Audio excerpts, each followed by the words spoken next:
Using textured finishes in art is not new. Texture in art adds an additional dimension to the storytelling process and can take many forms.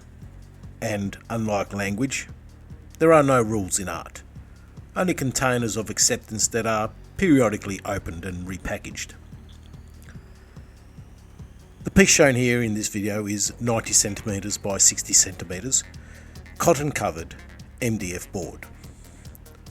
The textured medium that I'll be using is tile grout.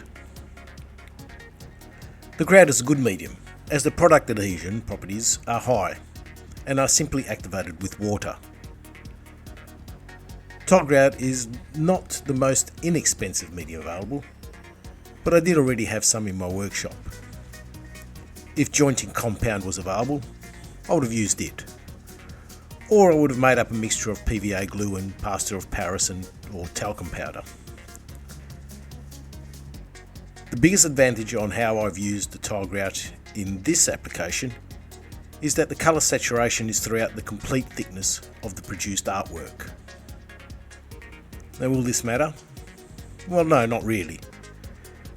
But what it will achieve is that small chips or scratches that the piece will acquire during normal handling are effectively going to be self-repairing in nature. The only distraction that tile grout might present is that it can be a little bit grainy. However, this can and does form part of the texture for this particular piece.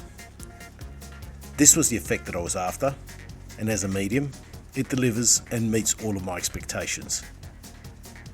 So for this piece, tile grout is absolutely spot on. You would have seen that I've been using masking tape to form a border around the texture. And this was done at the very beginning of the video. The masking tape, as you will see in the final reveal, will provide a contrasting edge between the textured and non-textured components of this piece. The edge will be sharp and it will be straight.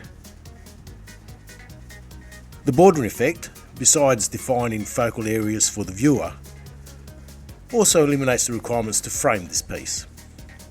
However, framing will always be an option if so desired. The tile grout is initially mixed into a peanut butter consistency. However, as you've seen, I do loosen the consistency to something a little bit more like toothpaste, so as to achieve a better coverage and product management. A 6mm notched trowel is used to spread the medium across the surface until I achieve the desired look. In this case, it's a combination of freeform shapes and curves, contrasting against the more military, straight and constrained effect on the second board panel. This tile grout, unlike many other building or hardware store textured mediums, offered a relatively short working time.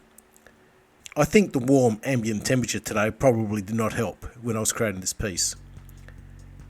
I'm not sure if you picked it up during the video, but I was rushing to get adequate coverage before I lost the fluidity that I needed for effective adhesion. The MDF panel also did not help, as it absorbed more than expected moisture from the grout. And I don't think that the untreated cotton helped either. I have not been particularly careful with the tile grout colour. The first panel used a native grout colour called driftwood. However, you would have seen me consciously and maybe carelessly adding white to the original colours, as my initial mixture was insufficient to adequately cover the surface. I think that the colour variation, in this case, worked well. Removing the masking tape before the grout has had time to set, this will make it considerably easier to remove from the artwork and will still provide an opportunity to correct any edges that may not be behaving. But as you can see, the edges were bang on perfect. I've painted the panel surrounds and borders white, so as to emphasise the separation between the panels and also from the piece and the displaying wall. However, truth be told, I'm not a big fan of stark white border surroundings. So you'll see me that I've added a tinted varnish to give the piece a more sepia or aged effect. This also contrasts with the modern nature of the actual artwork. Nothing like confusing viewers, right?